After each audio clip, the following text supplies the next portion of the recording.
In Revit 2022.1, the Select All Instances functionality has been extended to include more element categories and permit the selection of multiple element types simultaneously. The Visible in View and in Entire Project options are retained.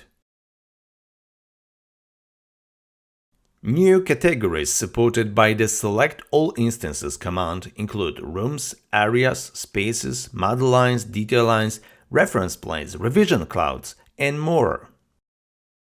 These improvements make it easier to select similar model elements quickly, helping to increase your productivity while working in Revit.